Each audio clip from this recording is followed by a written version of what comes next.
A história da Bíblia e dos cristãos. Este documentário traz a incrível história de como a Bíblia foi escrita e traduzida desde Moisés até os dias de hoje. Foi muitas vezes queimada, banida e ridicularizada por décadas, desde a época dos imperadores romanos e monarcas ingleses. Mas a palavra de Deus não pode ser contida.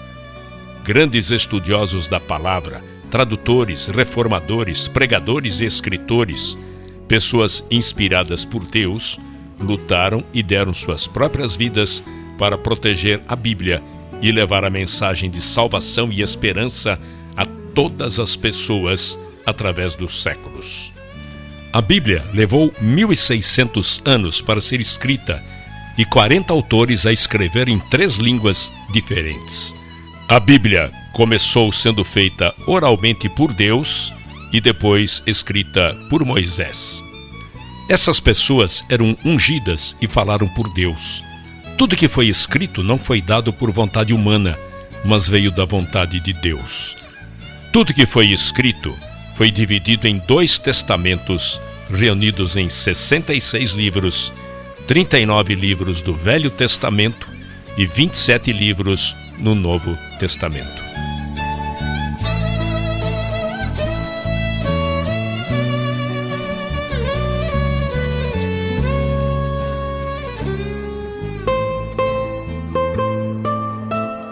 "300 anos antes de Cristo, Cânon, o Velho Testamento. A palavra cânon significa coleção de livros que constituem a Bíblia. A Bíblia antiga no Velho Testamento não difere da que temos hoje. Eles tinham apenas 22 livros na Bíblia, entretanto, eram os mesmos 39 livros que temos hoje no Velho Testamento. Não só os livros de Moisés foram escritos nos anos de 1500 a.C., o livro de Jó foi escrito 400 anos antes disso. Em 586 a.C., quando os babilônios vieram assolar aquela terra, queimaram tudo o que podiam queimar no templo e puseram abaixo todas as rochas que o constituíam. Eles mantiveram os hebreus cativos por 70 anos e quando voltaram do cativeiro, foram espalhados por todo o mundo.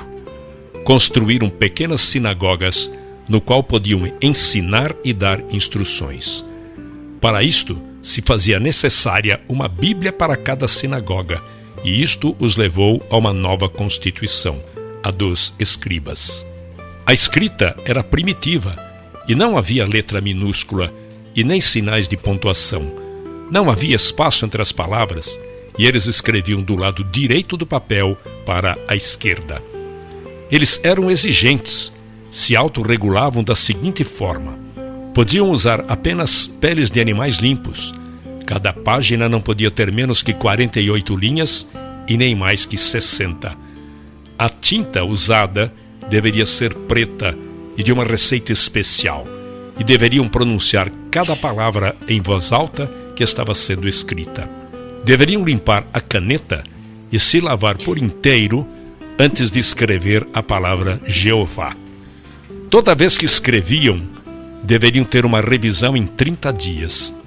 As letras, palavras e parágrafos deveriam ser contados. Os manuscritos só poderiam ser guardados em lugares sagrados. Antes da invenção da imprensa, este processo sacrificante contribuiu para a notável precisão das escrituras quando comparadas com as recentes descobertas arqueológicas. 250 a.C., a influência grega. Quando Alexandre o Grande conquistou o mundo, era uma época de racionalismo filosófico. Haviam estrelas como Platão, Sócrates e Aristóteles. O homem vivia se questionando, mas eles não tinham respostas para as próprias perguntas. Deixavam na mente humana um vácuo, um vazio, algo que precisaria ser preenchido. Quando Alexandre morreu em 323 a.C., o mundo se tornou bilíngue e o grego era a segunda língua mais falada. Por isso, se tornou importante haver uma tradução dos inscritos judaicos para o grego. Nesta época, não era chamado de Bíblia. Por volta do ano 285 a.C., havia vários judeus que faziam parte da subcultura egípcia. Demétrios de Palerum, responsável pela mundialmente famosa biblioteca em Alexandria, perguntou ao rei Ptolomeu Filadélfio do Egito se ele conseguiria a tradução da lei judaica para a biblioteca. Para realizar isto, o rei liberou 100.000 escravos judeus que ele tinha em seu domínio e os enviou juntamente com presentes para o sumo sacerdote Eleazar em Jerusalém. Assim, Eleazar fez o seu pedido. Ele desejava que fossem selecionados 6 sábios de cada uma das 12 tribos, somando assim 72 homens. Esses sábios deveriam ir a Alexandria para realizar esta tradução, e assim foram enviados e foram bem recepcionados. Em 72 dias, eles traduziram todo o Torá. Este trabalho ficou conhecido como Septuaginta, que em grego significa 70. Esta tradução, portanto, foi feita antes da vinda de Jesus. No período de 300 a 400 anos antes de Cristo, praticamente não existia mais profetas, e a palavra de Deus era escassa. Por isso, alguns livros escritos neste período foram considerados apócrifos ou não canônicos, por não serem considerados inspirados por Deus. 0 antes de Cristo a 90 depois de Cristo. A compilação do Novo Testamento. Se pegarmos o primeiro século e vermos os fatos, teríamos 3 situações. O primeiro seria o período da verdade viva, no tempo em que Jesus viveu. Suas palavras foram importantes. Ele era poderoso em palavras e atos. Suas palavras eram oráculos e seus atos milagres. O segundo período seria do ano 33 aos 50 depois de Cristo. Eles não se preocuparam em escrever, pois acreditavam que ele voltaria em breve. Mas quando se chega no período de 50 a 90 depois de Cristo, é o período da comunicação escrita. Foi nesta época que certas condições ocorreram que se exigia a escrita de cartas, e estas cartas se tornaram a base do Novo Testamento. Hoje, estes manuscritos do Novo Testamento estão guardados na Universidade de Manchester, na Inglaterra. A Bíblia nos foi dada em fragmentos e os paleógrafos tiveram que juntar vários fragmentos para que tivéssemos uma cópia completa.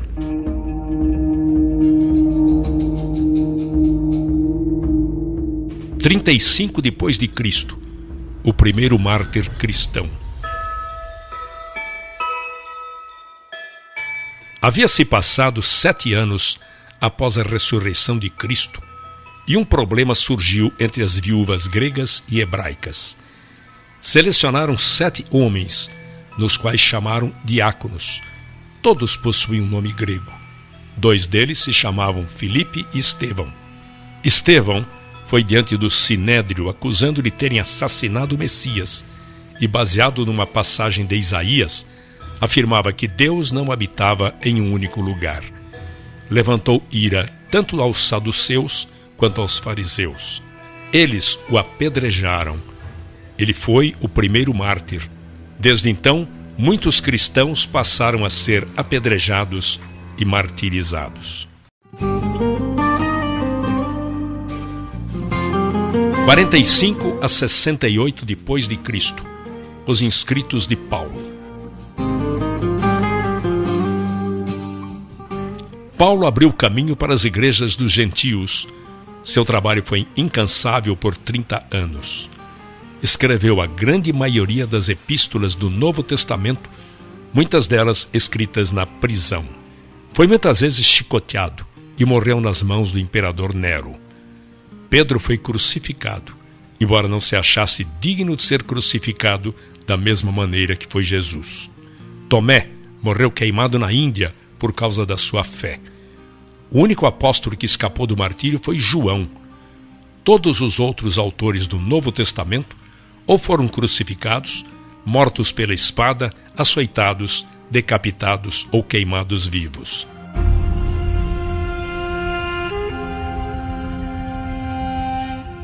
A expansão. Entre os anos 100 e 450 depois de Cristo, houve uma grande expansão do cristianismo em Roma.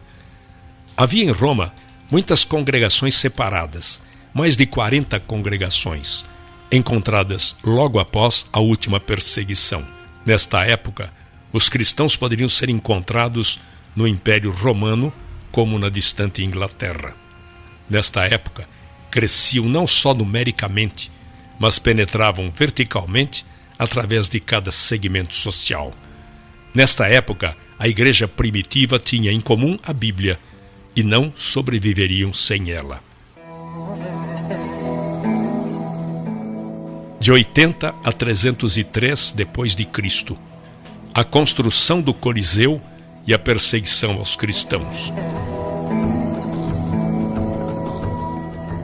O Coliseu em Roma começou a ser construído em 72 depois de Cristo pelos Vespasianos e foi concluído pelo seu filho Tito no ano 80 depois de Cristo e era usado principalmente para os sacrifícios dos cristãos. Uma série de 10 perseguições ocorreu contra a igreja. A perseguição romana começou no ano 64 depois de Cristo, ocasionada por Nero. Nero colocou fogo em Roma e culpou os cristãos por isso. Nero os queimara à meia-noite para que servissem de tocha para a cidade. Casas eram lotadas de cristãos e em seguida incendiadas.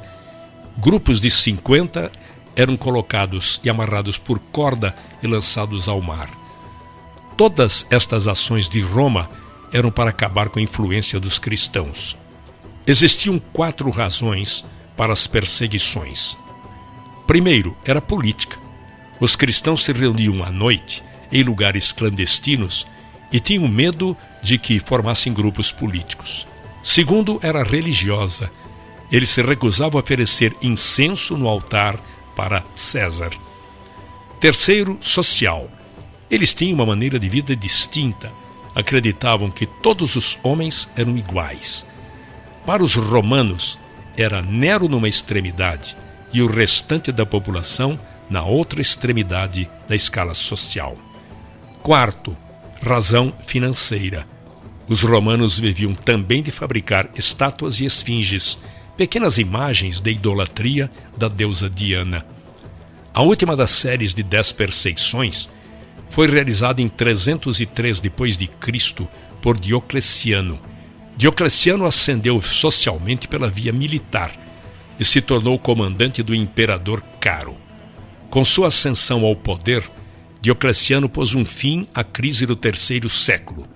Indicou um oficial, seu colega militar, Maximiano, para o cargo de Augusto, na prática, co-imperador, e indicou Galério e Constâncio como Césares, co-imperadores de menor estatura.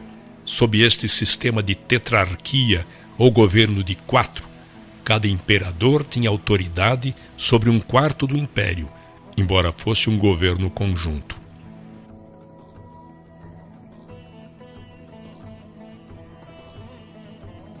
A grande perseguição. A perseguição de Diocleciano foi a última e talvez a mais sangrenta perseguição aos cristãos no Império Romano. Em 303, estes imperadores, os tetrarcas, emitiram uma série de éditos em que revogavam os direitos legais dos cristãos e exigiam que eles cumprissem as práticas religiosas tradicionais. Ele decretava fim de todas as reuniões, deposição de todos os oficiais, o encarceramento de todos aqueles que insistiam com a desobediência. Todos os livros escritos deveriam ser confiscados e queimados. Houve uma grande destruição dos escritos nesta época. Exigiam o sacrifício universal, ordenando a realização de sacrifícios às divindades romanas. Embora as leis voltadas às perseguições estivessem sendo anuladas por diversos imperadores nas épocas subsequentes, o fim das perseguições aos cristãos foi marcado pelo Édito de Milão de Valério Licínio e Constantino.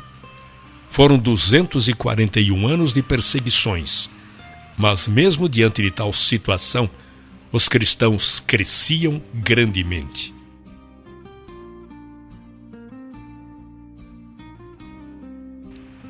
O fim das perseguições.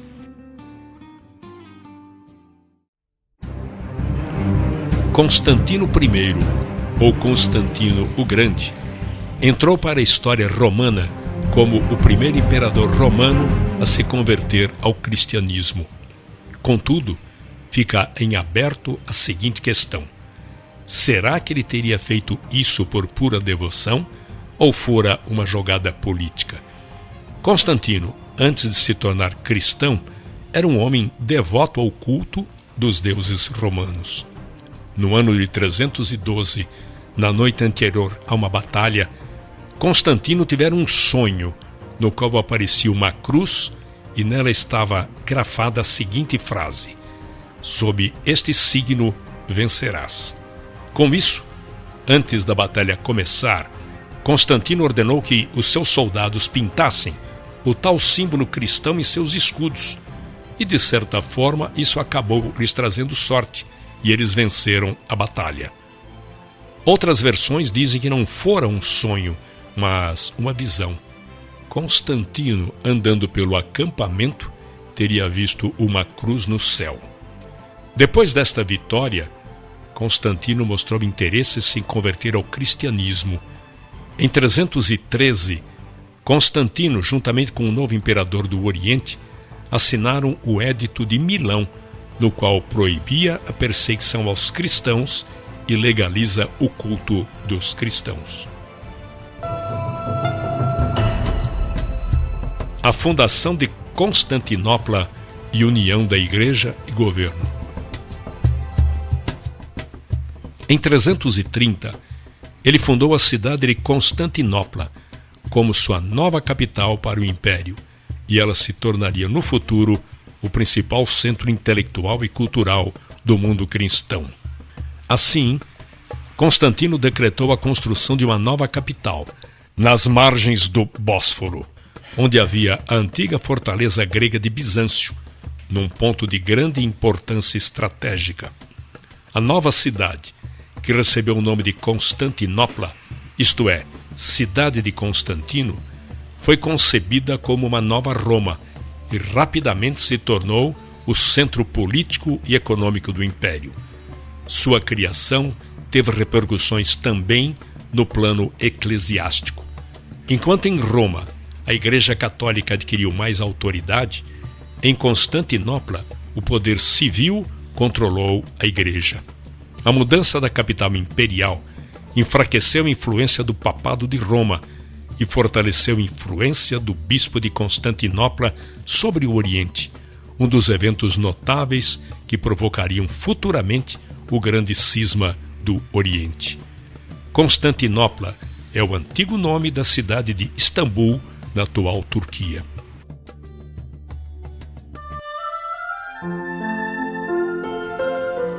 367 a 397 depois de Cristo, a canonização da Bíblia.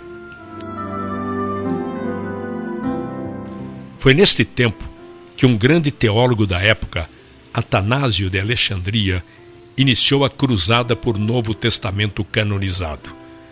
Atanásio foi o 20º arcebispo de Alexandria, como Atanásio I de Alexandria. Seu episcopado durou 45 anos, dos quais 17 ele passou exilado, em 5 ocasiões diferentes e por ordem de 4 diferentes imperadores romanos. A palavra cânon significa régua, quadro de medidas, um nivelador ou pesos ideais para equilibrar uma balança. Em relação à Bíblia, significa a regra usada para determinar se um certo livro poderia ser medido satisfatoriamente de acordo com um padrão. A palavra foi primeiramente utilizada por Atanásio no século IV. Em 367 d.C., Atanásio listou pela primeira vez nos registros da história os 27 livros do Novo Testamento. Em 397 d.C., o Concílio de Cartago deu a primeira aprovação oficial para os 27 livros do Novo Testamento. A Bíblia se tornara completa. 405 d.C., a Bíblia Vulgata. Jerônimo, em 405 d.C., levou 16 anos de sua vida para traduzir a Bíblia diretamente do hebraico para o latim.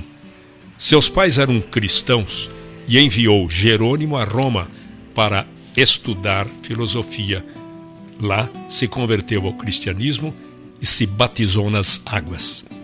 Isto causou um efeito profundo em sua vida. Ele dedicou toda a sua vida a aprender a língua hebraica. Ele era grande amigo de Damaso I, que depois veio a se tornar papa, e a seu pedido dedicou-se a esta tradução, pois não havia ninguém mais qualificado que Jerônimo para fazer a tradução. Aí ele se mudou para Jerusalém para viver uma vida monástica e se dedicou totalmente a esta tarefa de traduzir toda a Bíblia para o latim. Foi a primeira e por séculos a única versão da Bíblia que traduziu o Velho Testamento diretamente do hebraico e não da tradução grega conhecida como Septuaginta. No Novo Testamento, São Jerônimo selecionou e revisou textos e traduziu também para o latim. Chama-se, pois, Vulgata a esta versão latina da Bíblia. Vulgata quer dizer edição, tradução ou leitura de divulgação popular, que foi usada pela Igreja Católica Romana durante muitos séculos e ainda hoje é fonte para diversas traduções. O latim se tornara cada vez mais importante nos negócios do Império. No ano de 405 d.C., sua missão havia sido concluída e ele morreu em 420 d.C. Na verdade, este se tornou um instrumento que bloqueava qualquer outra vulgata. Foi tão altamente admirada que as gerações posteriores resolveram proibir qualquer outra tradução. O latim se tornara a língua oficial da Igreja e, com isto, todas as outras traduções da Bíblia foram proibidas. O bom se tornou um inimigo. Isto, de fato, privou o povo da Bíblia e deixou o mundo afundado na escuridão da Idade Média. 550 d.C., a escuridão da Idade Média. A Igreja foi o poder absoluto nesta época, mas este é um triste capítulo na história do cristianismo. A Bíblia ficaria trancada e restrita aos conventos. Foi confinada a um pedestal e poucos privilegiados a podiam ler. Este é um triste capítulo na história da era cristã que levou centenas de anos até que viesse a Reforma. Enquanto isso, a Igreja era consumida com seus objetivos políticos e isto resultou nas cruzadas e outras atrocidades. Um número incontável de vidas foram ceifadas e a Igreja institucionalizada foi responsável por tudo isto. A tradução da Bíblia em inglês, 1324 d.C., John Wycliffe. John Wycliffe nasceu em Londres em 1324 e viveu 60 anos. Ele foi como a raiz que surge em solo árido. Tinha uma mente extraordinária. Viveu numa época de transição. Aos 16 anos, mudou-se para a cidade de Oxford para estudar na Escola de Artes e fez doutorado em teologia. Nos últimos 12 anos, passou dando aulas na Universidade de Oxford. Voltando um pouco atrás, no ano de 1167, os franceses expulsaram os estudantes ingleses da Universidade de Paris. Então eles vieram para Oxford, com o intuito de construir uma universidade. mas o povo da cidade não gostou da ideia.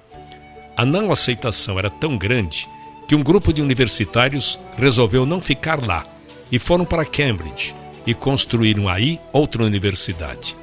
E por 600 anos existiram apenas 2 universidades na Inglaterra, uma em Oxford e outra em Cambridge. Quando Wycliffe tinha 24 anos, uma terrível peste negra assolou a Europa e por fim chegou à Inglaterra. Não havia cura. A peste atingia ricos e pobres, jovens e velhos, e isto causou grande temor no coração de Wycliffe. Mais de 200 vítimas diariamente eram colocadas em campos abertos para o enterro. Aquele luto diário continuou até que a praga tivesse dizimado centenas e milhares de vidas. Não há dúvida de que esta praga causou um grande efeito na vida de Wycliffe. Ele trouxe um incrível efeito espiritual. A convivência com a morte causou nele um grande temor de Deus. Ele passou a rever suas prioridades e perdeu todo o medo do homem. A verdade era a máxima prioridade. Ele foi transformado e passou a ter outro relacionamento com Deus. Nesta época em que ele vivia, a igreja e o Estado eram um só. Com isso, todos os dízimos que eram entregues à igreja iam para o Estado, e o Estado fazia as indicações de quais ministros iriam para as várias paróquias. Ele se tornou um reformador. Segundo ele, o que era certo, e o que era errado, errado, e discordava das muitas práticas da igreja. Assim, nasceu o reformador. 1351 a 1372 depois de Cristo, a Guerra Fria. Nesta época, havia uma guerra fria entre a cidade de Roma e a cidade de Oxford. Existiam 2 frentes de batalhas. A primeira era no campo da política. Todos os cargos políticos importantes eram ocupados pelos membros do clero, e muitos eram estrangeiros, na maioria vindos de Roma. Recebiam altos salários que levavam embora para Roma. Muitos nem tinham pisado em solo inglês e recebiam altos salários que eram levados até eles. A situação se tornou muito mais ofensiva e se complicou ainda mais quando os franceses passaram a ser selecionados para estes cargos na Inglaterra. Não podemos esquecer que, historicamente, neste período, a Inglaterra estava envolvida numa guerra de 100 anos com a França. Por esta razão, o parlamento inglês aprovou 2 estatutos importantes. Primeiro, defendia que qualquer compromisso da igreja estrangeira dentro do reino inglês teria que obter a aprovação do rei. A segunda lei impedia que qualquer tribunal estrangeiro pudesse proferir penalidades ou juízo para qualquer inglês. Também invalidava qualquer mandado judicial a um cidadão para comparecer em tribunal estrangeiro, exceto se tivesse permissão do parlamento inglês. Contudo, 12 anos mais tarde, em 1365, o Papa exigiu que a coroa britânica pagasse impostos à igreja. 6 anos depois, Roma mandou um agente do parlamento para receber os impostos do Papa na Inglaterra. Com estes acontecimentos, o apoio à posição oposta de Wycliffe se fortalecia e foi indicado a capelão do rei da Inglaterra. Outra batalha que ocorreu nesta Guerra Fria com Roma foi no campo da teologia. Wycliffe censurou a doutrina da transubstanciação. A igreja alegava que os elementos da comunhão eram transubstanciados no real corpo e sangue de Cristo. A investigação neste assunto levou à morte muitos homens nobres, que foram queimados até 125 anos depois, por causa da oposição a esta doutrina. Um sentimento de desesperança religiosa entristecia seu espírito. Então, John Wycliffe admoestava seus alunos e passou a escrever a grande imoralidade daquela época. Não deveremos nos esquecer de que naquela época não havia máquinas impressoras.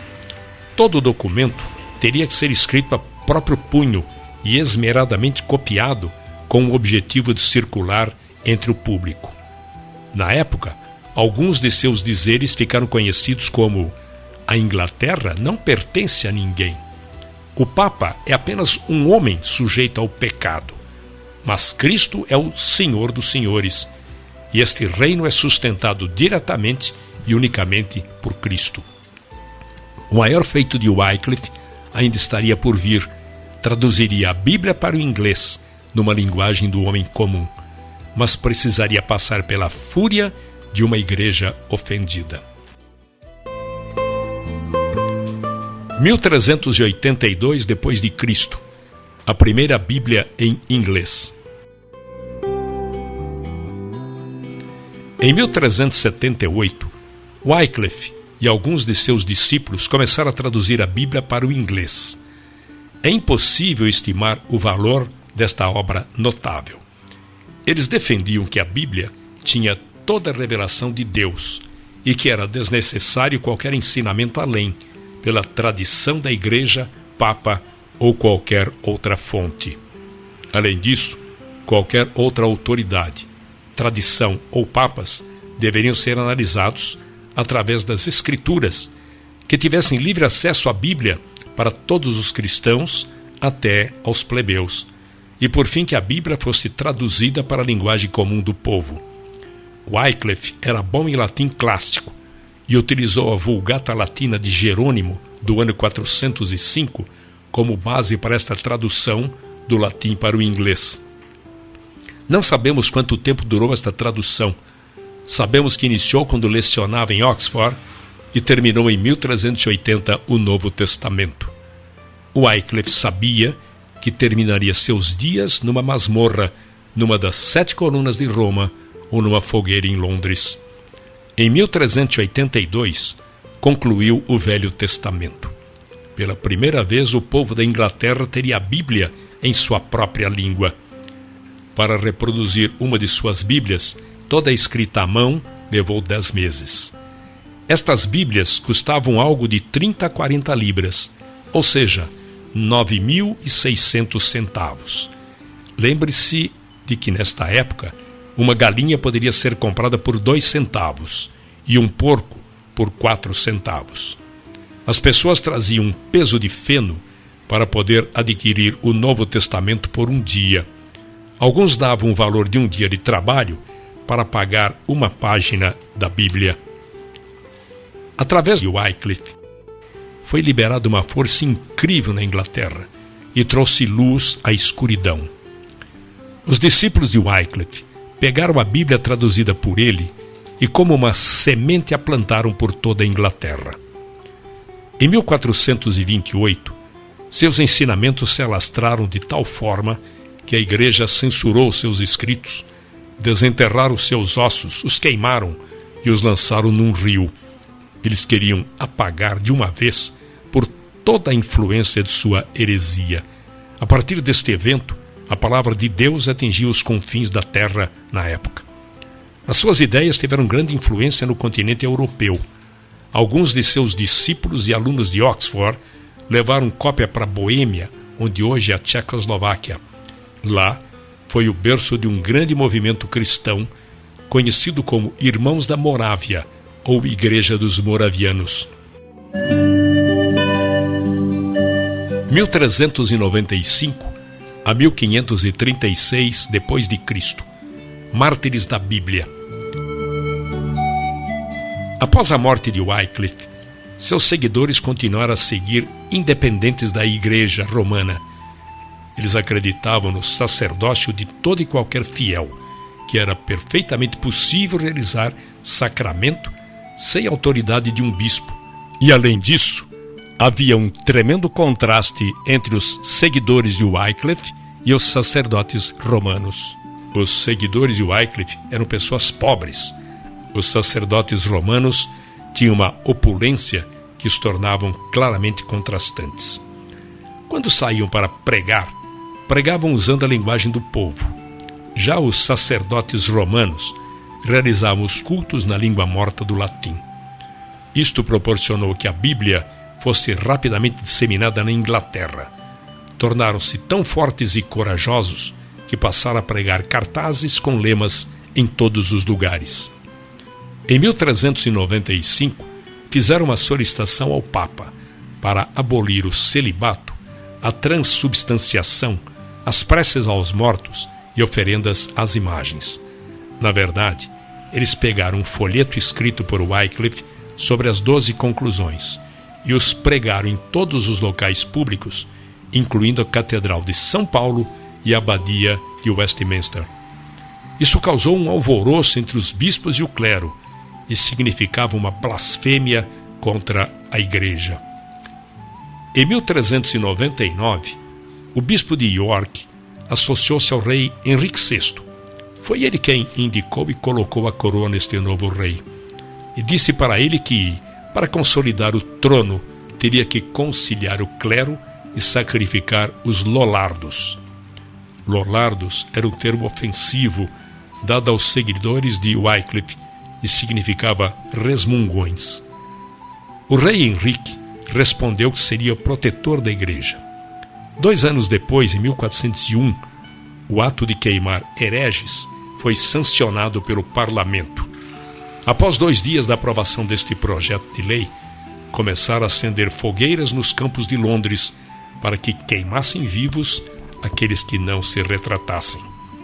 Um enorme, nobre exército de cristãos morreu queimado por exercerem sua fé por toda a Inglaterra durante os próximos anos. Mesmo assim, 125 anos mais tarde, os cristãos ainda eram tão numerosos e ativos quanto foram na época de Wycliffe e começaram uma reforma que literalmente viraria a Europa de cabeça para baixo.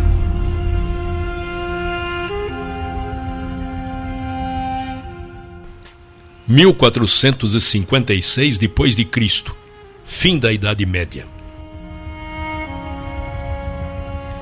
O fim da Idade Média e o início do Renascimento são os marcos desse período.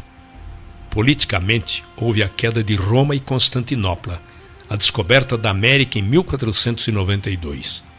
Religiosamente, um marco foi a conversão de Constantino e a publicação de um Novo Testamento em grego. A queda de Constantinopla foi um evento histórico que, segundo alguns historiadores, marcou o fim da Idade Média na Europa e também decretou o fim dos últimos vestígios do poderoso Império Romano, agora dividido e chamado de Império Bizantino. A conquista da capital Constantinopla pelo Império Otomano, sob o comando do sultão Maomé II, ocorreu em 29 de maio de 1453. A cidade de Constantinopla foi renomeada oficialmente para Istambul pela República da Turquia em 1930. Apenas 3 anos após a queda de Constantinopla, a primeira Bíblia foi impressa em Mayence, na Alemanha, em 15 de agosto de 1456. E o responsável por isso foi um homem chamado Johannes Gutenberg.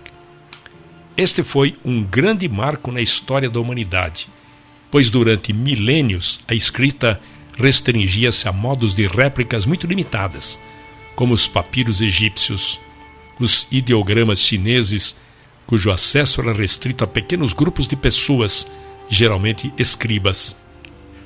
O primeiro livro publicado por Gutenberg foi a Bíblia.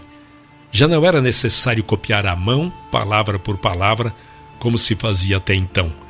Fazia-se um molde com os caracteres móveis, e a partir dele imprimiam-se quantas cópias quisessem.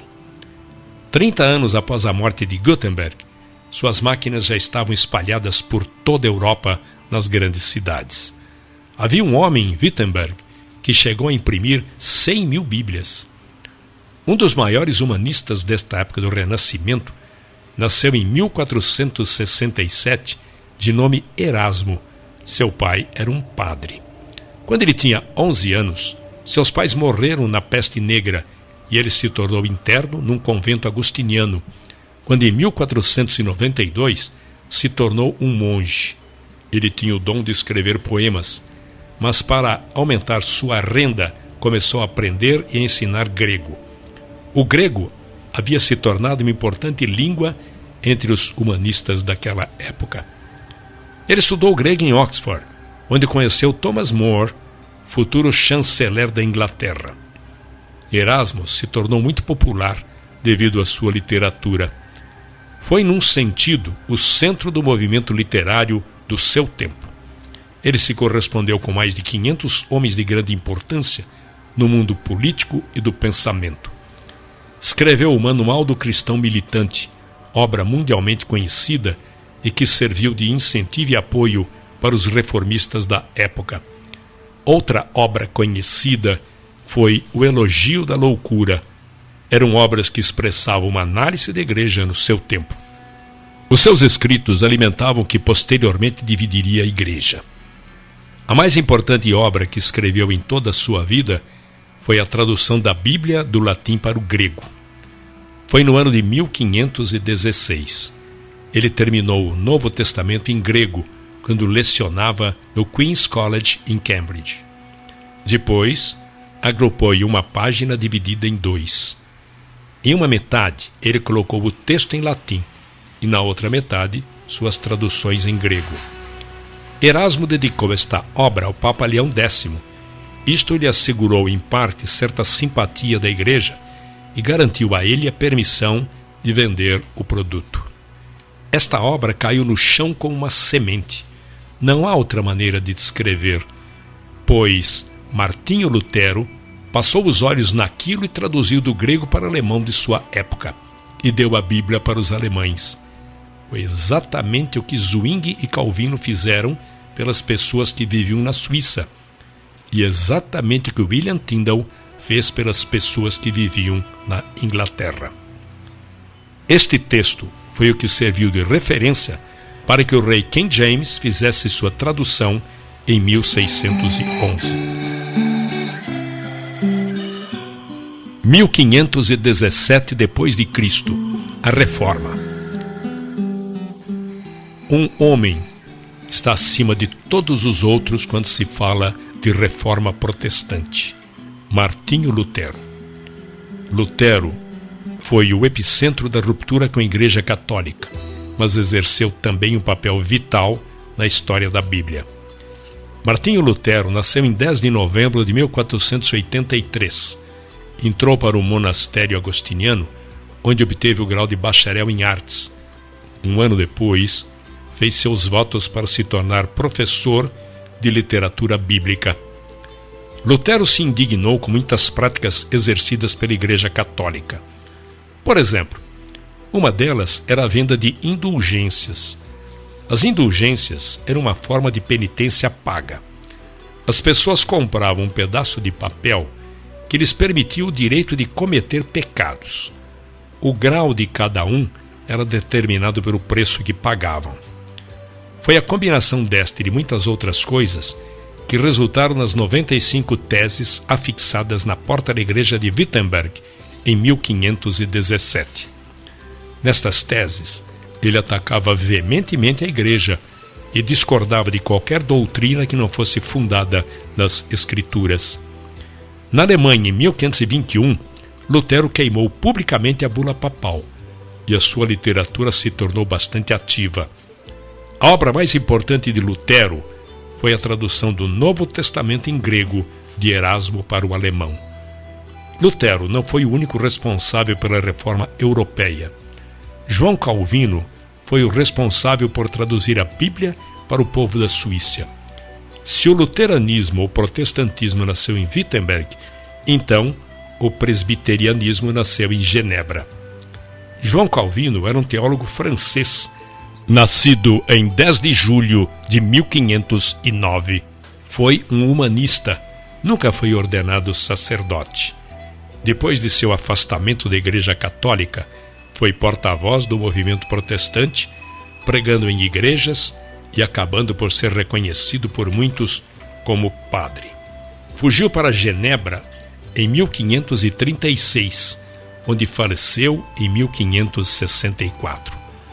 Genebra tornou-se definitivamente um centro do protestantismo europeu, e João Calvino permanece até hoje uma figura central na história da cidade e da Suíça.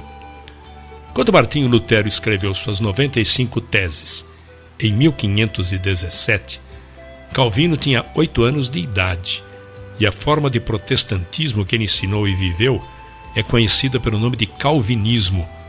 Calvino era incomparável na área da doutrina. Em 1542, havia o surto da peste negra em Genebra. A peste negra permanecia um fenômeno incompreensível. Para lidar com a epidemia, era normal que se multiplicassem os casos de feitiçaria e de rituais para combater a peste. Assim, os rebeldes cristãos, os protestantes, eram perseguidos e acusados de bruxos e feiticeiros.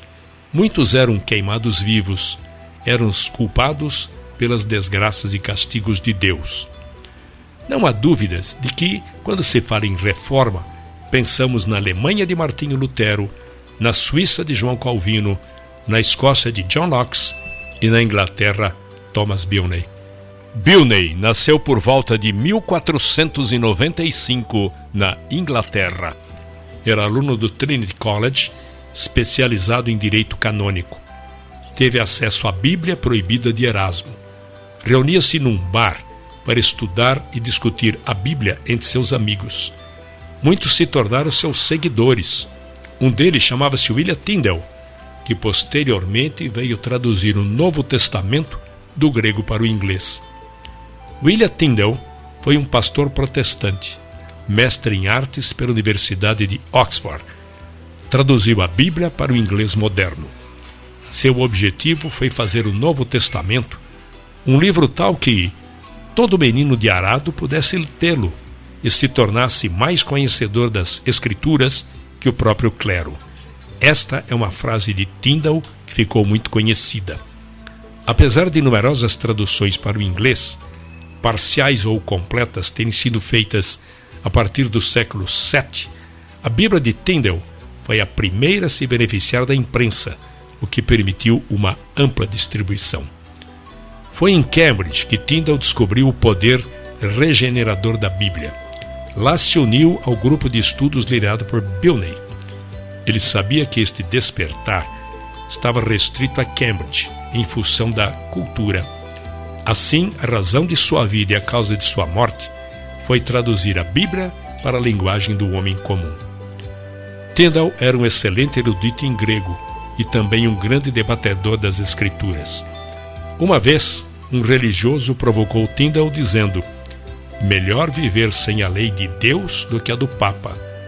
Tyndale retrucou: eu desafio o Papa e todas as suas leis, se Deus poupar minha vida por muitos anos, e farei com que um menino que conduz o arado saiba mais sobre as Escrituras do que você.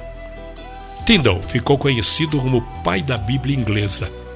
Apelou para o bispo de Londres para que revogasse a lei contra os lollardos, que proibia o uso da Bíblia que não fosse latim, mas foi em vão. Tyndale então resolveu se exilar na sua terra natal e rumou para Wittenberg, na Alemanha, para terminar a tradução do Novo Testamento. Lutero e Tyndale ficaram amigos e ligados pelo mesmo lema, só nas Escrituras. A cidade se tornou um refúgio para o foragido. Em 1525, finalmente, conseguiram imprimir clandestinamente no interior da Alemanha algumas destas cópias finalizadas do Novo Testamento. Acharam que seria mais fácil contrabandear estes livros dentro de sacos de farinha que estavam sendo importados pela Inglaterra. Assim, milhares destas Bíblias de Tyndale estavam atingindo a costa da Inglaterra. Tyndale defendia as teses da Reforma Protestante, muitas das quais eram consideradas heréticas, primeiro pela Igreja Católica, depois pela Anglicana. As Bíblias, traduzidas por Tyndale, foram proibidas e banidas pelas autoridades. E o próprio Tyndale foi queimado na fogueira no ano de 1536 em Bruxelas, atual Bélgica, sob a instigação do rei Henrique VIII. Suas últimas palavras enquanto queimava foram: Senhor, abra os olhos do rei da Inglaterra, o que de fato aconteceu anos depois. 1526 depois de Cristo. queime-os. A oposição que surgiu ao movimento da reforma na Inglaterra vinha da Igreja Oficial, da Coroa e do humanismo. Muitos homens bons e tementes a Deus perderam suas propriedades, definharam na prisão e muitos morreram queimados em postes. Todos eram considerados culpados por possuir ou distribuir o Novo Testamento de Tyndale ou mesmo levantar fundos para as operações de Tyndale. Em 1532, Smithfield era o lugar ou campo escolhido na Inglaterra onde as pessoas eram levadas e queimadas em praças públicas por crimes religiosos. Multidões de pessoas foram sacrificadas, submetidas à dor. Eram humanos como nós. Seus ossos eram frágeis. Muitos eram fortes, outros caíam no desespero. Alguns deles não eram levados contra a vontade. Eles se conformavam com esta provação e faziam porque tinham convicções fincadas como lança de aço em suas almas, que não permitiam que se curvassem as pressões. Alguns eram homens fortes, robustos e valentes. Outros eram mulheres e crianças fracas, frágeis e sensíveis. Mas todos eles foram heróis. 1534 d.C., o rei, chefe supremo da Igreja na Inglaterra. A influência do rei Henrique VIII na reforma e na história da Bíblia. O rei Henrique VIII casou-se com Catarina de Aragão e tiveram 6 filhos, mas apenas uma menina sobreviveu à infância. Esta filha ficou conhecida como Maria, a Sanguinária. O rei culpou Catarina pelo fracasso em lhe proporcionar um filho.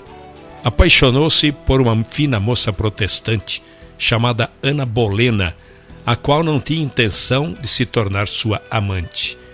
Devido à sua firmeza moral, o rei lhe propôs casamento, mas o divórcio dele não havia se concretizado. O Papa, por várias razões políticas, não lhe concedeu o divórcio. Então, o rei, aborrecido por não obter o divórcio, substituiu o arcebispo por Sir Thomas More. Em 1534, o parlamento sancionou uma lei designando o rei supremo chefe da igreja na Inglaterra. O arcebispo Thomas More, não concordando com isto, foi preso e posteriormente executado. Um homem chamado Thomas Cranmer foi consagrado arcebispo de Canterbury.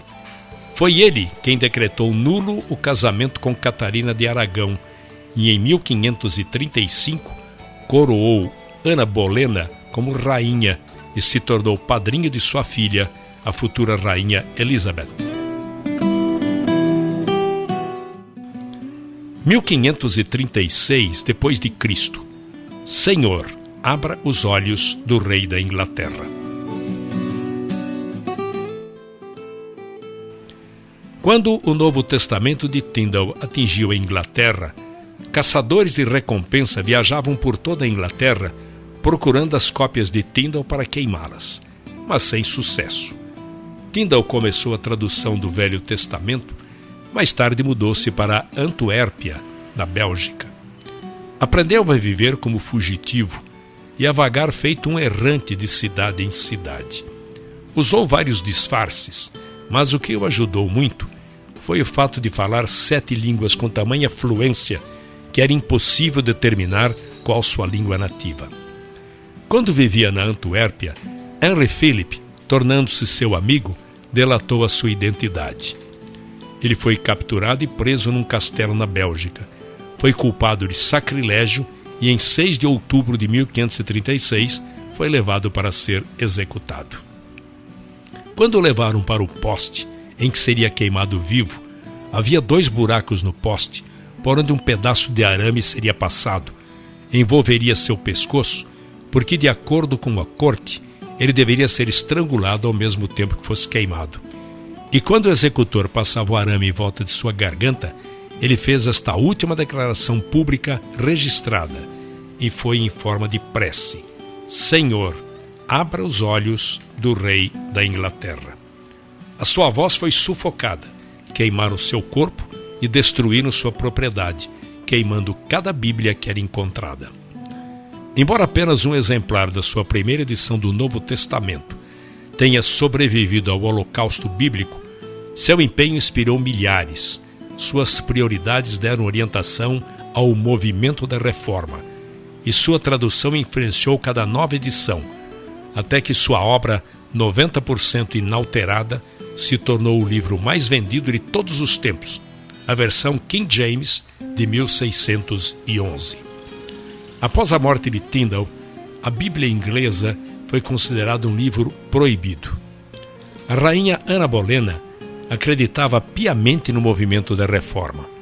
Ela se esforçou para influenciar os comandantes a perdoar os crimes daqueles que eram pegos contrabandeando o Novo Testamento na Inglaterra. Ela recebeu um exemplar da Bíblia de Tyndale, que está até o dia de hoje no Museu Britânico. Entretanto, o rei Henrique VIII se apaixonou novamente por uma moça chamada Joanna Seymour. O rei aproveitou uma oportunidade para acusar Ana de adultério e mandou prender Ana numa masmorra. Foi condenada à morte e executada, decapitando sua cabeça com um golpe de machado.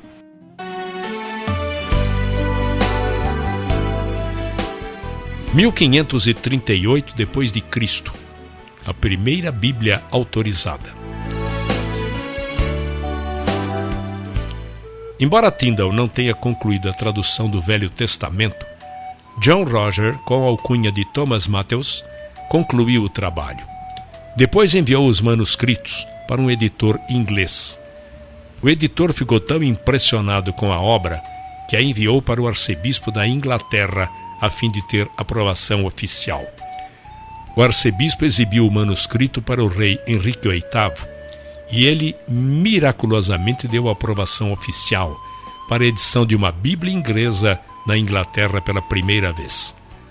A Bíblia de Matthews nada mais é do que a Bíblia de Tyndale. Isto ocorreu apenas 3 anos após a oração de Tyndale: Senhor, abra os olhos do rei da Inglaterra.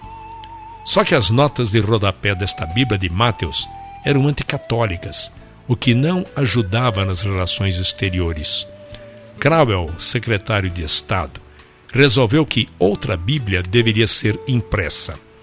Miles Coverdale, um revisor da Antuérpia, suavizou as notas de rodapé da Bíblia anterior e, em 1539, publicou a Bíblia Grande. A Bíblia Grande não passou de uma edição da tradução verberada de Tyndale. Aqui, ela estava no mercado com inteira liberdade, mas com nova roupagem. Uma proclamação real foi feita. As Bíblias deveriam ser compradas por todas as paróquias da Inglaterra. O povo deveria ter livre acesso a elas e poderia lê-las a hora que desejasse. A Bíblia não foi um presente da igreja, mas do rei. As Bíblias deveriam ser distribuídas pelos sacerdotes ao povo. Esta foi a Bíblia que durou nos 20 anos subsequentes. Embora as cinzas de Tyndale estejam em terras estrangeiras e sem sepultamento, pelo menos esta Bíblia Grande foi como lápide. A Bíblia Grande foi em todos os aspectos fruto do seu trabalho e memorial de sua vida.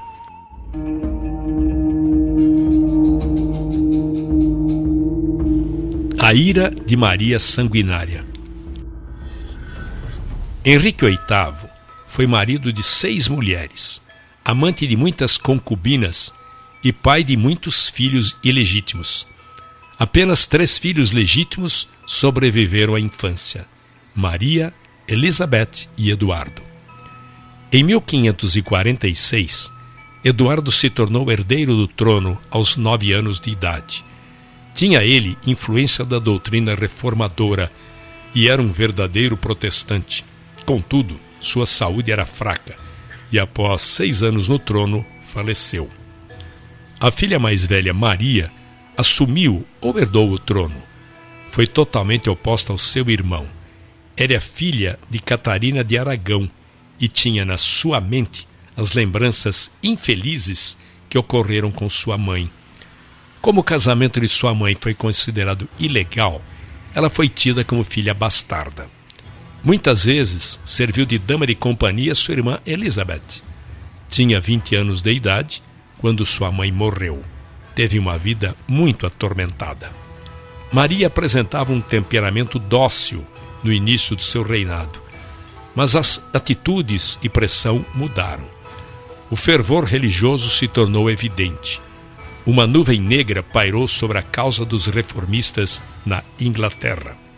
Ela jurou vingança ao arcebispo Cranmer, que havia aprovado o divórcio de sua mãe com o rei, tornando-a ilegítima e mudado a religião da Inglaterra para o protestante. Prendeu todos os bispos que apoiaram seu pai. A leitura da Bíblia voltou a ser proibida na Inglaterra. E muitos reformadores migraram para outros países da Europa, como Genebra, na Suíça, pois muitos estavam sendo perseguidos, presos e queimados na Inglaterra. Alguns anos mais tarde, após mais de 300 pessoas terem sido condenadas à morte na fogueira, Maria Sanguinária morreu devido a uma enfermidade. Em 17 de novembro de 1558, Elizabeth, sua meia-irmã, subiu ao trono. Elizabeth repetiu tudo que seu meio-irmão Eduardo tinha feito. Cada paróquia deveria ter um exemplar da Bíblia completa e suspendeu a perseguição aos cristãos.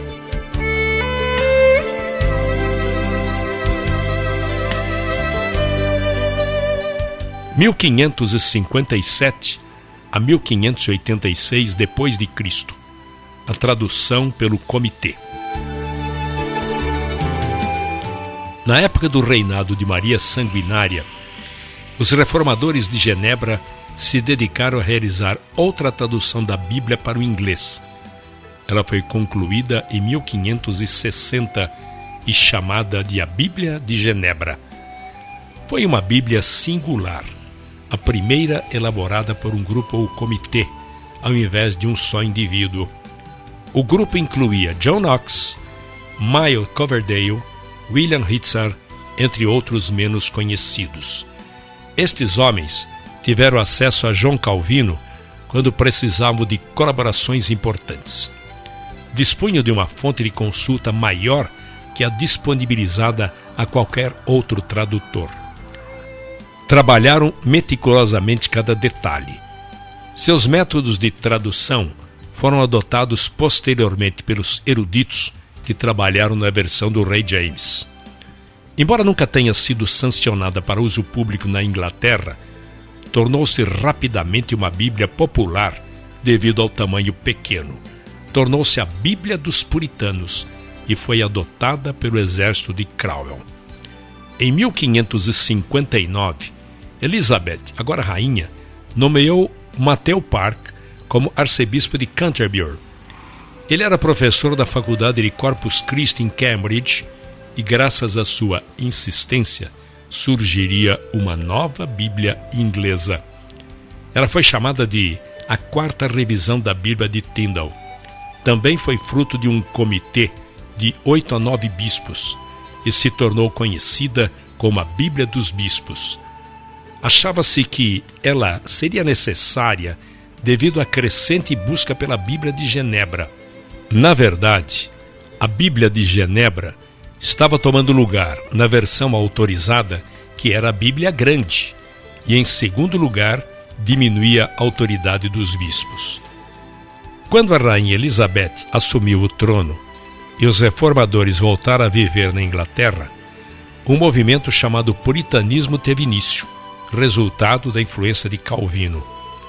O resultado foi a busca de uma nova maneira de administrar a igreja, pois estavam derrubando o respeito que as pessoas deviam ao clero. Então, o arcebispo Matthew Park achava que esta nova tradução poderia restaurar o seu prestígio. Esta tradução seguiu a Bíblia Grande nas partes históricas, e os livros proféticos carregavam a nítida influência da Bíblia de Genebra. Era onerosa e pesada. Seus termos eclesiásticos não eram apropriados ao homem comum.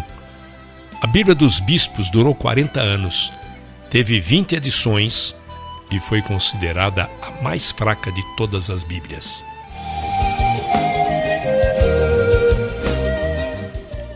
1611 depois de Cristo, o livro mais vendido de todos os tempos.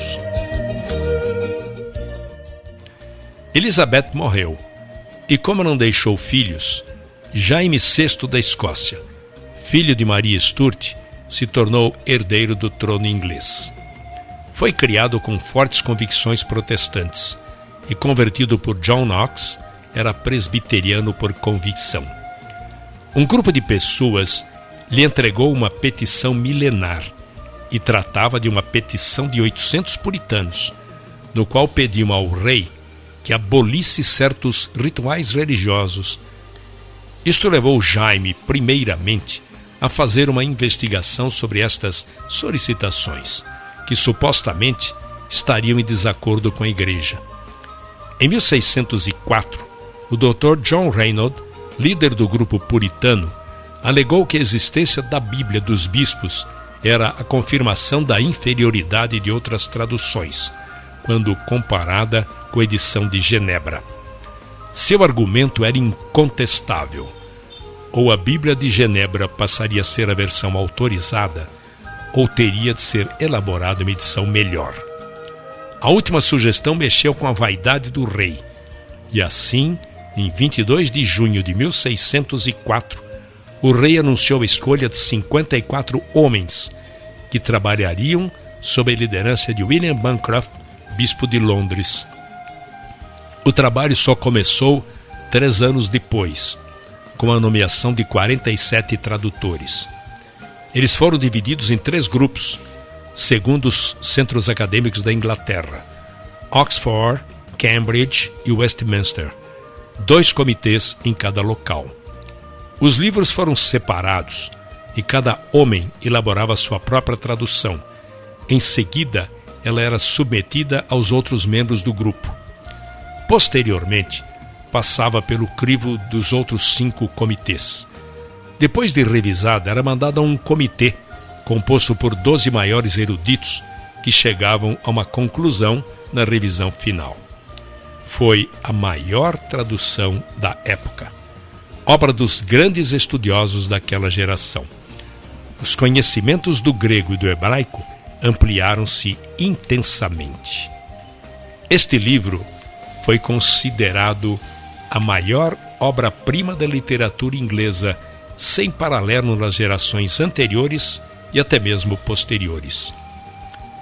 A Bíblia estava destinada a ser o livro mais vendido de todos os tempos. –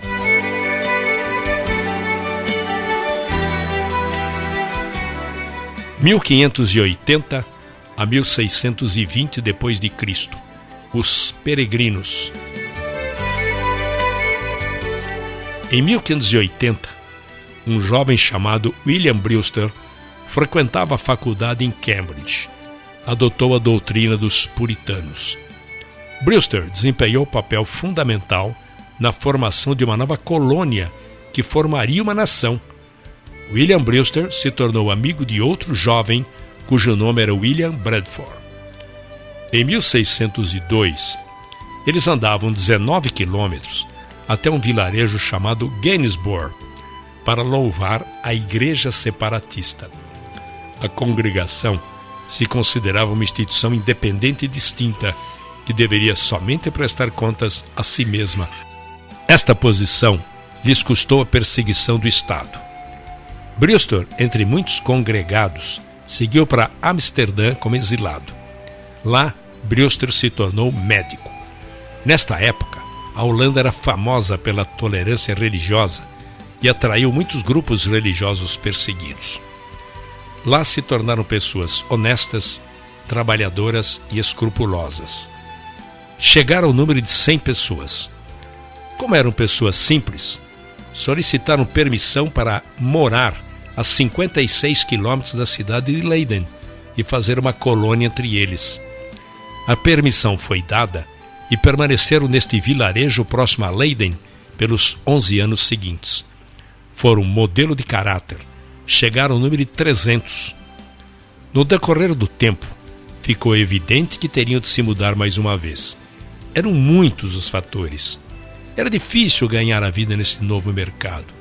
Os jovens estavam se alistando no exército dos Países Baixos e alguns cedendo às tentações da cidade. Pelo fato de serem uma minoria, corriam o risco de serem absorvidos pela comunidade. Para completar, a perseguição estava começando a alcançá-los. 2 livros escritos pelos peregrinos chegaram à Inglaterra e Jaime I queria levá-los a julgamento. Todas estas circunstâncias contribuíram para a escolha da nova terra. Existia um movimento de incentivo à migração, onde eles teriam direito sobre uma extensão de terra obtidos da London Company com direito à autonomia.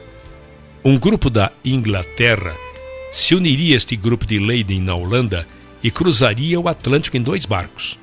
Uma pinaça chamada Speedwell e um barco de 180 toneladas chamada Mayflower. A jornada ao Novo Mundo teve início em 5 de agosto de 1620. Devido às grandes turbulências e problemas que enfrentaram na viagem, 18 passageiros resolveram interromper a migração para a nova terra e retornaram. Foi resolvido que todos os que seguiriam dali para frente fariam num único barco, no Mayflower. 180 pessoas da igreja de Amsterdã migraram para Virgínia, nos Estados Unidos, em março de 1619, mas apenas 50 chegaram ao seu destino. O excesso de passageiros, as tempestades e as doenças fizeram com que esta viagem quase se tornasse uma tragédia. O Mayflower parou na enseada de Plymouth, em College Hill, em 1620. É interessante notar que a Bíblia que os peregrinos trouxeram para a Nova Terra não foi a versão Rei James, mas preferiram a Bíblia de Genebra. Foi das palavras desta Bíblia que tiraram determinação e força. A Bíblia foi o sustentáculo nos momentos de grandes dificuldades, e muitas dificuldades ainda estariam por vir. Devido ao rigor do inverno, os atrasos da viagem e as fúrias das tempestades que enfrentaram para atravessar o Oceano Atlântico enfraqueceram-nos de tal maneira que chegaram totalmente despreparados para o que os aguardavam. Os meses de janeiro e fevereiro foram especialmente difíceis. Conta-se que no fim de fevereiro, 31 pessoas haviam morrido, na maioria mulheres. A doença se abateu de tal forma sobre eles que a primeira casa que construíram foi transformada num hospital. Mesmo assim, tiveram problemas, porque os doentes eram em maior número do que as pessoas que teriam condições de cuidar deles. Em meados de março, o inverno rigoroso chegará ao fim.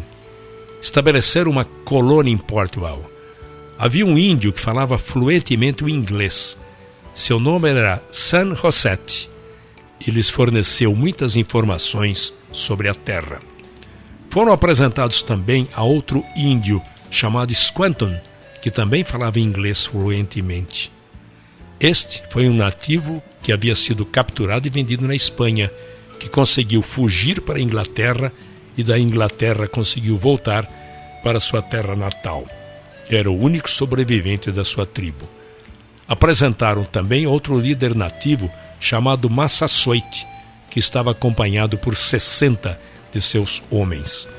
O resultado foi um acordo de paz assinado entre eles que duraria pelos 50 anos seguintes. Posteriormente, o lugar onde se estabeleceram foi Plymouth Rock. Estes bravos e corajosos peregrinos, do jeito que puderam, se tornaram as sementes de uma nova nação. É preciso destacar que eles eram homens de carne e osso como nós. Sacrificaram seus bens, sofreram privações, resistiram aos sofrimentos, tudo por um propósito supremo. Eles queriam a liberdade de louvar e seguir a Deus. A fonte de suas forças foi um livro, a Bíblia Sagrada, e eles a colocaram em primeiro lugar em todas as questões, na fé e na prática.